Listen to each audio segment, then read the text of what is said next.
So Star Wars The Last Jedi. Pretty controversial movie, to say the least. That thumbnail is, I'll admit it's kind of clickbaity, but it's not a lie. This is a very controversial movie right now, and I want to give a spoiler review. I wanted to wait a week, let a lot of people have a chance to see the movie before they watch this video, and to see some of the criticisms that the movie's getting, and to form my own opinion on it after seeing it twice. So here we are, talking about Star Wars Episode 8, The Last Jedi. I shouldn't really have to say this at this point, but yeah, this video will contain spoilers, so if you haven't seen the movie, there'll be a link in the description, or you can click on my channel, and my last video is my review of The Last Jedi, spoiler-free, so go ahead and check that out if you want. This video is for spoilers, to discuss some of the criticisms, for me to gush about some of the stuff I loved about the movie, and things like that. So, with all that being said, let's get started. Let's start off with the good stuff, let's start off with the positives, the stuff I can gush over, sort of give a general spoilery discussion of the movie itself, where I can go a little bit more in depth about the stuff I liked. Then we'll go into the criticisms. Not really my own personal criticisms, I'll mention those with this next part. Mostly just the criticisms that the movie's been receiving. We'll go into that, so, because I think that'll take longer. So we'll start off with the positives.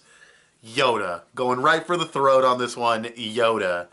When I first saw him peek around the camera, and you see his ear, and you see his head, I knew what I was seeing, but I couldn't believe it. For some reason, it never crossed my mind that they would bring Yoda into this, even though they totally could. And I was thinking to myself, okay, this is awesome, but please don't let this just be a forced cameo. And it's not. He says some really cool stuff to Luke about being a master, being a mentor. He even says that the Jedi texts are nothing special, they aren't needed. He's the one who calls down the lightning and burns the place. And if there's any one Force ghost that I could believe could call down lightning, it's Yoda. And he sounds great, and he looks great. He's a puppet, which they absolutely did not have to do, and it was so awesome to see him be a puppet again. Fantastic scene. Seeing them sit next to each other, seeing Luke go back to his Empire Strikes Back whiny self talking to Yoda was so great, and easily Mark Hamill's best performance as Luke Skywalker. Just absolutely fantastic. He's so good in this movie. And I love seeing those glimpses of the old Luke Skywalker when he sees R2 for the first time. And when he sees Yoda, and he starts whining to Yoda, and Yoda's just scolding him like he always did, and he hits him in the head with a stick, and it's great. It's a great scene. It's nostalgic, but it's important for the movie itself. It's important for where the Star Wars universe goes as far as the Jedi, and it's just, it's like the best scene in the movie, in my opinion. It's so good. A scene that easily could have just been nostalgic fan service for no reason and served no purpose, really became one of the best scenes in the movie, if not the best scene. It's my favorite. I teared up watching it. It was great. And can we talk about that hyperspace? Like that, when the ship goes into hyperspace and just splits through Snoke's ship and everything goes silent and it looks gorgeous and it splits Star Destroyer. It's such a cool moment, and it was handled so well. The sound comes right after the impact. It's so cool. It's like one of the coolest scenes in the movie. Probably one of the coolest scenes we've had in a Star Wars movie. And it's something that people have been criticizing. And I don't want to jump into the criticisms right away, but like, how could you watch a moment like that and think, oh, well, that's bullshit? Like, come on. It was one of the coolest things we've seen in Star Wars, and you scoff at it. Like, but I'll get to that when I get to the criticisms. I loved seeing Carrie Fisher again, even though it's really sad because 1 year ago, or about a year ago, Carrie Fisher passed away, and I don't know how I feel about her not dying in this movie, because is she going to die during the opening title crawl of the next movie? Are they going to CGI her? Are they going to recast her? And I know a lot of people are going to say they're not going to CGI her, they're not going to recast her. I'm going to be a little controversial in a controversial spoiler talk video. I would not hate a recast. I would not hate a recast. I know that sounds like blasphemy, because Carrie Fisher is Leia and no one else should play it. I think Carrie Fisher, the person who started this role all those years ago, I feel like someone should carry that flag. You know, someone should carry that role to the finish line. The character was probably going to die in 9. You know, as in 7 it was Han Solo, in 8 it was Luke, and in 9 it's going to be Leia. So I really feel like somebody who can play that role just as well, if not better than Carrie. Better is probably impossible considering how iconic it is for Carrie Fisher to be Leia, but still, if someone could just step into those shoes and carry that across the finish line, I feel like that would be very respectful to Carrie Fisher, not just kill off the character off screen and just end everything she was doing with the character. You know, it's just, I know recasting sounds, on the surface, it sounds like, oh, that's disrespectful. I don't think it is. I think carrying that character across the finish line is important for cinema, for the character of Princess Leia, for Carrie Fisher's legacy. I feel like someone who can bring closure to that role and someone who can really carry it the way Carrie Fisher did. I think that's what they should do. There's a lot of people will probably disagree with me on that, and that's fine. But I think that's what they should do. I mean, they could CGI her too, which is basically the same thing as a recast, but it still looks like Leia. There's just something about that just, it's really not that bad when you think about it. It's not that bad of a thing to do. I think it's just one of those too soon kind of things, but we'll see. From her death to when that movie comes out is about 3 years, which is nowhere near as long as Peter Cushing for Grand Moff Tarkin in Rogue One, but still. So yeah. And Leia was great in the movie, by the way. I kind of focused on that a little bit too much, but yeah, Leia was great in the movie. I don't mind the whole Force thing. She kind of like gave herself a nudge, and you know, if you're in space and you give yourself a little nudge, you're just gonna fly forward. So that was fine. The pose is a little iffy, but I didn't hate the moment. It's cool that she can use the Force. I do think they could have posed her differently or done the scene a little bit differently, but it's fine. It's a nitpick. It looks good overall, and it was cool to see her fly through space like that. I mean, she didn't fly through space. She gave herself like a nudge and then moved herself towards the space station. But yeah, it was a nice moment for the character. I thought she was just gonna die right there. When that bridge blew up, I was like, oh well, there goes Leia. But no, they didn't kill her off. They stuck to their guns. She played her role throughout the entire film and didn't die. And I recast in 9. Just keep the story the way you wanted to tell it. But enough about that. It was great to see her. She gives a good performance. Luke, though. Let's talk a little bit more about Luke. I talk about him. Actually, I'll talk about Luke in the criticisms, because that's another thing everyone's been bitching about. What else is there to talk about? The Casino Planet. I actually liked this part of the movie. A lot of people hate this part of the movie. I liked it because it's an interesting thing to see, because in Star Wars, outside of like the Rebels TV show, we don't really see the Rebels do a lot of helping people and doing things that isn't just firing laser guns and tanks and fighting walkers and, you know, fighting the Empire. That's what we always see the Rebels do. They always fight the Empire. We don't often, or I think ever in the original trilogy, excuse me, can't talk. We don't see them ever help people and do something that's good for people or animals. You know, they give those kids hope. They save those horse-like creature things. They, you know, it's cool. It's cool to see Rebels do something like that. And, yeah, that was an awesome scene. It's not my favorite part of the movie. I definitely think the casino could have looked way more interesting and way more like Star Wars. It kind of just looked like a casino with a little bit of differences. It kind of reminded me of the 50s diner in fucking, oh my god, the 50s diner in Attack of the Clones is so stupid. It's not that bad. It's not that obnoxious, but yeah, it's not as creative as it could have been as far as the casino design goes, but it's a cool planet, and the idea that these people are making weapons for the Empire and profiting off of war, it adds a little bit of a political edge to this movie without going overboard like the prequels. And then of course the hacker guy DJ, I believe his name was DJ, he shows him like, hey, they made stuff for the bad guys and the good guys, you know, it's all relative. He was an interesting character too. I hope he comes back. A lot of people didn't like him either. I'm not really sure why. I mean, he had a little bit weird speech thing, but it wasn't too obnoxious or anything. He was cool. Good actor, and he gave a good performance. Definitely want to see him again. I feel like that's a character we probably will see again.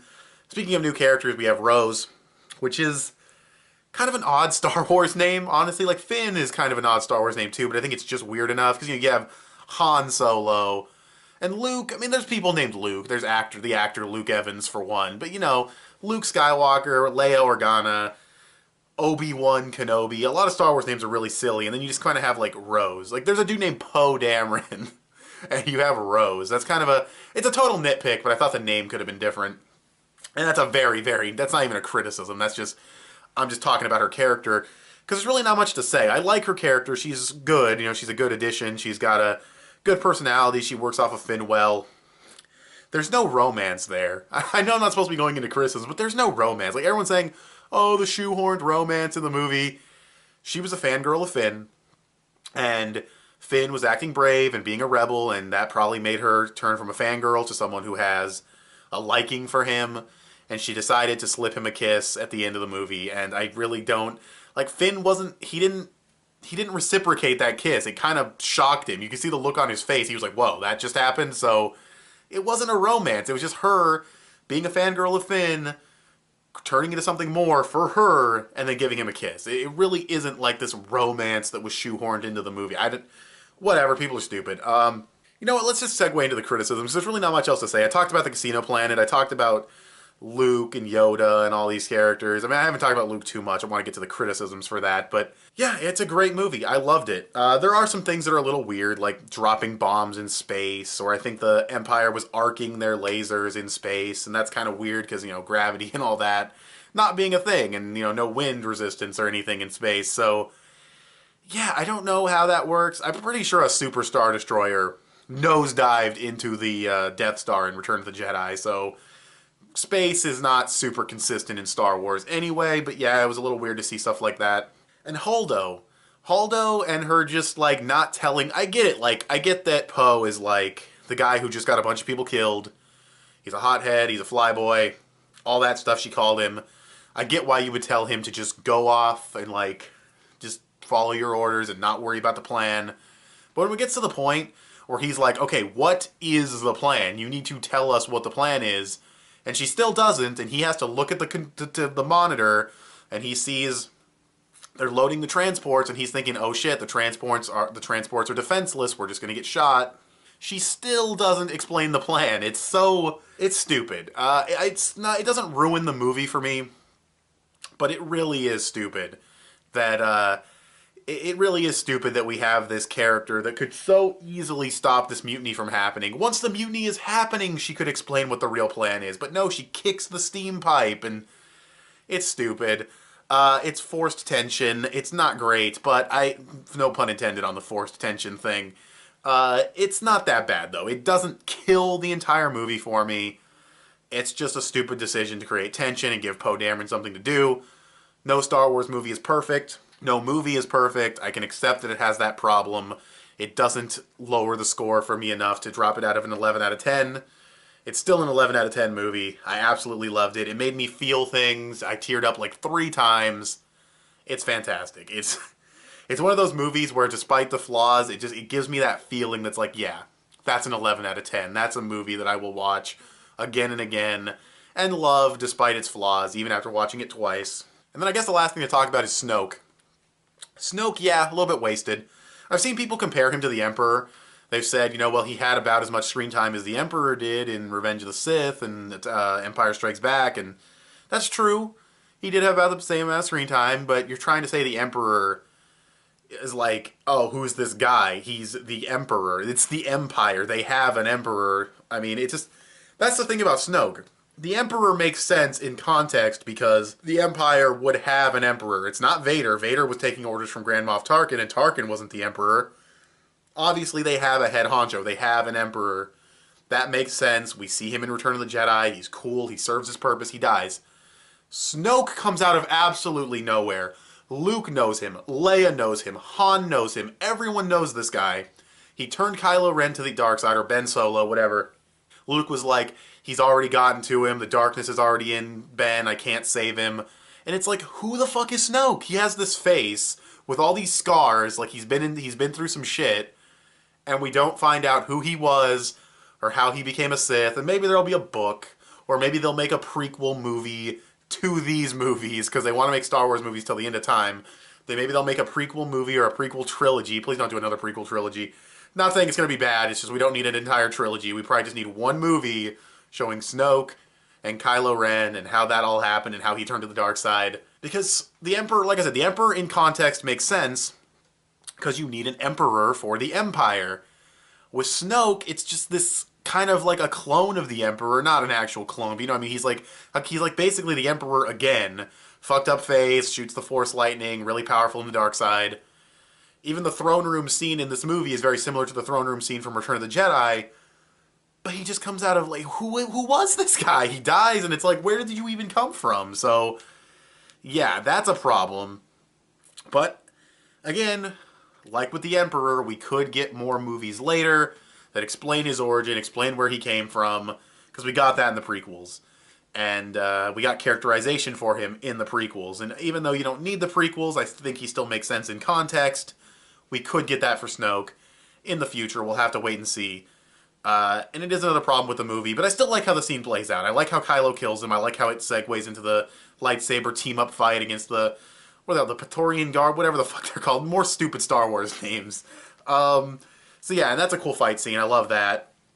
And the way he killed him was awesome, too, with with Snoke saying, like, you know who your enemy is, and there's resolve, and where I felt weakness, there's strength, and then now you're going to strike down your true enemy, and then the irony hits him, and he gets killed, and it's a cool scene. And I like Snoke as a character. He does give us some important dialogue, like saying that Rey is powerful because the light side of the Force is rising to meet the dark side of the Force. It's like a yin-yang thing. The Force is trying to balance itself out, and Rey is the person the Force chose to help balance things. Rey is the one the Force chose to say, okay, I'm gonna give you all this power, and you have to beat Kylo Ren, is basically what it's saying.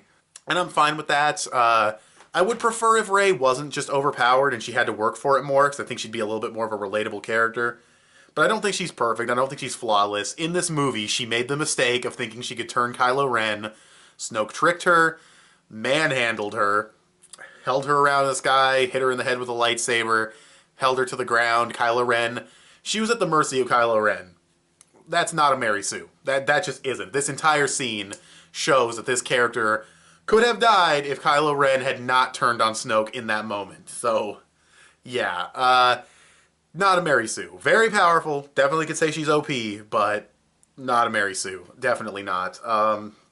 Maybe a little in Force Awakens with the whole learning a Jedi mind trick in like 3 tries. That's still like the thing I hate the most about that movie, even though I like the movie overall. It's, can I just say the throne room looks so good with the red. The color red is used so well in that throne room for Snoke. It looks really awesome. But yeah, that's pretty much it. Let's move on to the criticisms this movie is getting. The smallest thing is like the comedy. A lot of people say the comedy's too much, it's too Marvel movie, it's too Disney, it doesn't fit in Star Wars. I guess we're just going to forget that the Star Wars movies have always had comedy. I mean, I know the prequels failed at it completely, but they did have comedy at one point, and modernizing the comedy a little bit is totally fine and totally justified, and the humor is definitely not as intrusive as people act like it is. You could say the scene at the beginning with Poe saying, "Oh, I'll hold for Commander Hux." You could say that maybe went a little too long, but come on, that's such nitpicking. To really let stuff like that piss you off as much as a lot of these fans, it's annoying. It's annoying because, you know what, I'll save that. I'll save that till I get a little further in what I'm going to compare it to. Yeah, it's fine. The humor is okay. Some jokes work, some jokes don't. Some lighthearted moments happen. It's not that bad. The jokes are not that bad. If you don't like them, how can they break the entire movie for you? They're so few and far between. Like, it's ridiculous. I mean, I get it. I get that people would do this. It's Star Wars. Of course it's going to have a bunch of nitpicky assholes that are going to rip it to shreds because Star Wars is held on this really high pedestal, but some of these criticisms, like saying the hyperspace cut doesn't make sense, and I don't know if you're talking about how it would work in real-life logic or if it doesn't work in the context of Star Wars. As far as I can tell, it works in the context of Star Wars, so it was badass. And people saying like, oh, well, if they could just do that with a ship and do that much damage at hyperspeed, then why don't they do that all the time? Or why didn't they do that to the Death Star? And is that really, like, that's the easiest question to answer. It's a stupid idea. Like, she only did it because it was a last-ditch effort to save everybody. Wasting an entire cruiser and wasting men on board, or even just one person on board like her, that's not something the rebels can afford. You know, the ships don't grow on trees, and they don't always have the money to buy more ships. It's a bad idea to think that they can just slice through these things anytime. And the Death Star would not destroy the Death Star. That was a big impact, and it split like 3 Star Destroyers and Snoke's ship, but that would not do a thing to the Death Star. It would hurt it, but it would not destroy the Death Star at all. So yeah, it's just stupid. It's a stupid complaint saying, why didn't they do this more often? It wastes cruisers. It's not a good plan. Hell, it didn't even really work. Like, it was a great moment, and it was a great redemption for the character, and I love the visual of it. It was a great spectacle.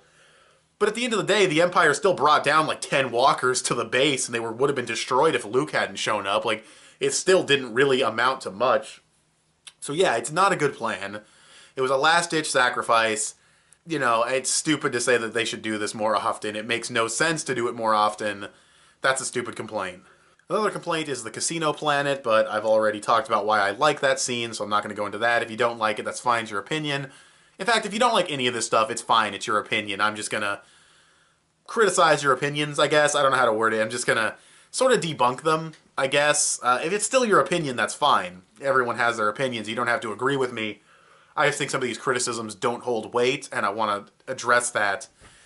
Moving forward, let's talk about Luke. A lot of people wanted Luke to be the Luke Skywalker from Return of the Jedi, and did you really think that's the Luke you were going to get based on the trailer where he says that it's time for the Jedi to end? Obviously, this Luke was going to be very different from that Luke. This is a broken man who's gone through a lot of shit in the past 30 years, and seeing the glimpses of the old Luke, seeing him, like, a lot of people said that his death was meaningless, or his death, like, he should have had some cool lightsaber fighting. Look, having him do cool lightsaber fighting would have been fun, for sure. But having him do the most powerful technique we've ever seen from a Jedi, projecting himself across the galaxy and facing off against Kylo Ren, saying everything he said, re-inspiring hope, saving the rebellion. You have kids telling the story at the end of the movie. He re-inspires hope, he becomes a legend again, he does the most powerful Force technique we've ever seen a Jedi do. He's sitting in front of 2 setting suns, for God's sake, and he dies. It's perfect. It's amazing. It's a great send-off for the character. And we'll probably see him come back as a Force ghost, so really, it was a great send-off. He cemented himself as the most powerful Jedi to ever live, and it was badass. Like, yeah, it would have been cool to see him do some lightsaber fighting, and that would have been fun, but the send-off he got was fantastic.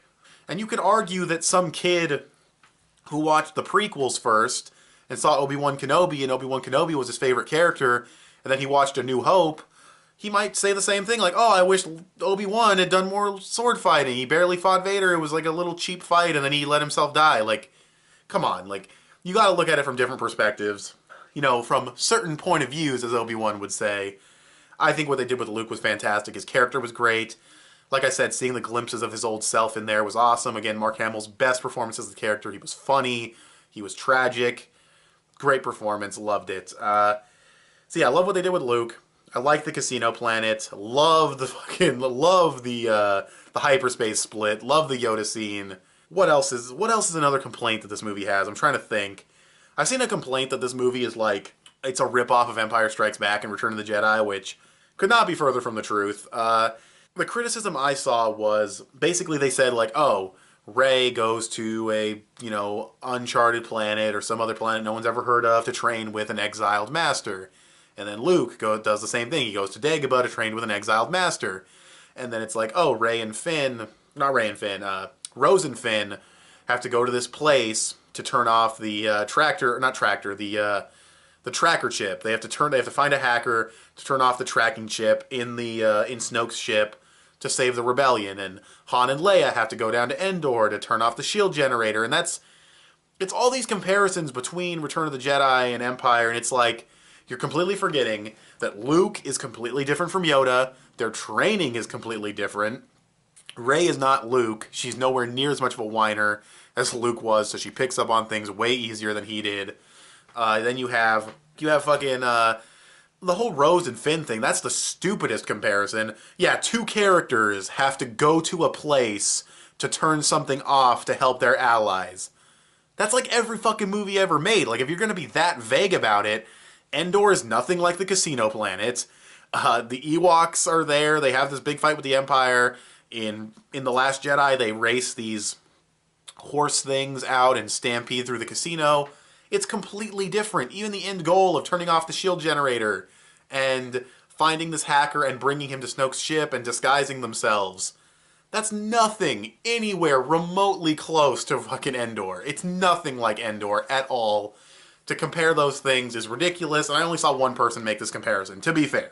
It was one moron, not a bunch of morons, but yeah, and then you could say Snoke's throne room scene is very similar to the Emperor throne room scene. I'll give you that. They are very, very similar. From Rey looking out the window, seeing her ships getting destroyed, and Snoke saying that I played you, and Kylo Ren killing, it's all the same. It's very much the throne room scene, but it's done a little differently, and it leads into a big fight scene. Plus, when Kylo Ren kills Snoke, he doesn't die or turn good. He stays evil. So the end result is very different from the end result in Return of the Jedi.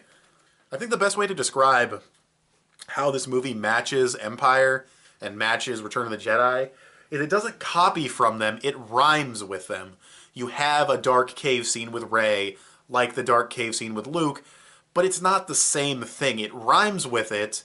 It's her seeing her own reflection, but the meaning of it is different, and the execution of it is different. It rhymes with stuff that happened in Return of the Jedi. It rhymes with stuff that happened in Empire Strikes Back. It doesn't rip them off. It doesn't copy them. It's not like The Force Awakens with A New Hope, where it feels way more like a copy rather than... And I still like The Force Awakens, but it's undeniable how similar it is to A New Hope. And I don't hate it for that, but it's undeniable. Look, if you want to complain about the physics of space and say they shouldn't be arcing lasers or dropping bombs, okay, fine. You want to say the Leia scene looked a little silly, okay, fine. You didn't like the Casino Planet, fine. Whatever your opinions are on the movie, if you didn't like the Yoda scene, which you have no soul if you didn't like the Yoda scene, in my opinion, but that's my opinion, that's your opinion, whatever. I'm mostly joking anyways, but, if you didn't like this stuff or you didn't like the movie, go ahead, don't like the movie. The thing that frustrates me so much about these criticisms is not because I'm a fanboy of the movie and I want people to like it. If you don't like it, you don't like it. The thing that annoys me about this is it reminds me so much, it's eerily similar to the Amazing Spider-Man criticisms, where people throw logic out the window and call a movie hot garbage and a dumpster fire of a movie, despite it being pretty good and pretty quality or really good in my opinion, because of nitpicks.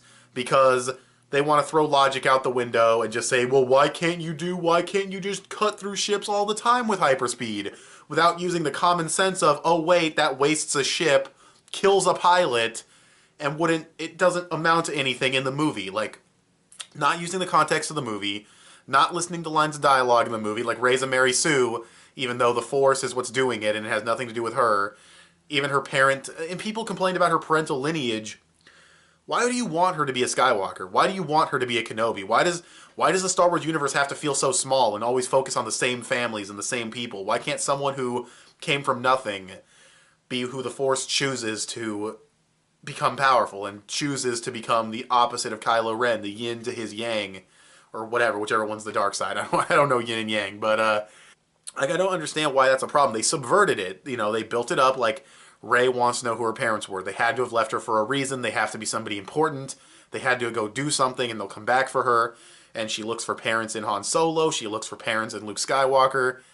And no, her parents were just assholes. They were just shitty parents, that left her for drinking money or whatever Kylo said. Or no, Kylo did say that, but that's another thing. People are saying they're going to retcon it because Kylo Ren's lying to her. And maybe, but she's the one who admitted it. Kylo said say it, and she said they were nobody. She admitted it. It wasn't Kylo that said it. Another criticism the movie has. How'd the hacker know that they were loading the transports and they were going to fly down to the little salt planet? How did he know? They were never told. Yeah, they were. They were told twice. Poe got on the communicator with Finn and Rose at one point in the movie when they were coming back through hyperspace. He got on the communicator and said, that's the plan. They're loading up ships. They're going to try to ditch off. And then when they're hacking the door inside of Snoke's ship, he also calls them again and says the plan again, or he talks about it again. And in both scenes, DJ is in earshot. So yes, maybe people just missed that, but it's there. And again, it's just, throw logic out the window. Throw context out the window. Don't listen to the lines of dialogue that characters are saying. Don't listen to what's being said. Just form your own conclusion because you missed something. And it's so nitpicky, and it's so much like the Amazing Spider-Man criticisms. That's why it annoys me so much, is it feels the exact same. Just throw this movie under the bus without looking at every Star Wars movie with the same microscope. You know what I mean? Without the same magnifying glass, nitpicking every little thing. It's just frustrating, because it's frustrating to see people act like that, I'm not saying just turn your brain off and enjoy the movie, but Star Wars movies are not I love them. They're some of my favorite. They probably are my all-time favorite movies, the original trilogy. But they're fun popcorn blockbuster movies with fantastic characters and great mythology. Fantastic, amazing mythology with the Force. Even the prequels, as bad as they are with their political stuff, when they have action, it's pretty fun. When they have cool music, it's cool music. And when they have Force mythology that's not fucking midichlorians, it's still cool. They even expand on the lore of Star Wars with the whole Darth Plagueis thing. It's just the characters were wooden and the dialogue was bad. Star Wars are supposed to be fun, blockbuster entertainment movies with crazy special effects, cool moments, heart, fun characters, and that's what you get with The Last Jedi. Not everything makes logical sense here and there with the bombs dropping in space and certain things like that, but it's just not that kind of movie. It's not Lord of the Rings. It's not trying to win any Oscars. It's not trying to be the greatest movie ever made. I'm not saying that's an excuse for a bad movie. I'm just saying The Last Jedi is different from other Star Wars movies, but it's in the same caliber as quality goes. You might say that you like the original trilogy's characters more, and that's fine. They're more iconic. They're nostalgic, all that. And I do wish they did a little bit more with Finn and Poe, and I wish Rey was struggling a little bit more to learn the Force, just a little bit, so that she's a little bit more relatable, but I think the way they're handling it is fine. It's different, it's ballsy, it's a risky movie, and I can see why it has the nitpicks. If someone said, I just didn't like the movie for a bunch of logical reasons, that's fine, and that makes sense. And again, I'm not going to lose sleep if you don't like the movie for all the illogical reasons that I just tried to debunk. But, you know, it's just, I don't know, I enjoyed the movie. You don't have to enjoy it. But I felt like debunking criticisms, because that's a fun thing to do on this channel, I guess. I don't do it very often. I should do it more. I like debunking stupid criticisms. It's very fun. But, yeah, that's pretty much all I have to say about the movie. I loved it. Despite some of the criticisms I have, Snoke, Holdo, and not telling the plan, the vibe the movie gives me, the feeling it gives me after I watch it, making me tear up seeing Yoda. It's one of those movies where it's like, yeah, it's not perfect, but I love it enough to give it an 11 out of 10 because that's just the way it makes me feel, you know what I mean? So, with all that being said, what do you guys think of Star Wars The Last... This is going to be such a long fucking video. What do you guys think of Star Wars The Last Jedi? Go ahead and tell me in the comments section below. Give this video a thumbs up, share it on social media. Don't worry about spoilers. It's a spoiler video. Say whatever you want about the movie down below. All your criticisms, everything. Say whatever you want to say in the comments below. And like I said, give it a thumbs up. Subscribe if you haven't already. If you like what you've seen here, click that little bell to get notifications when my videos go up. I want to thank you guys for watching, and I'll talk to you guys later. Bye.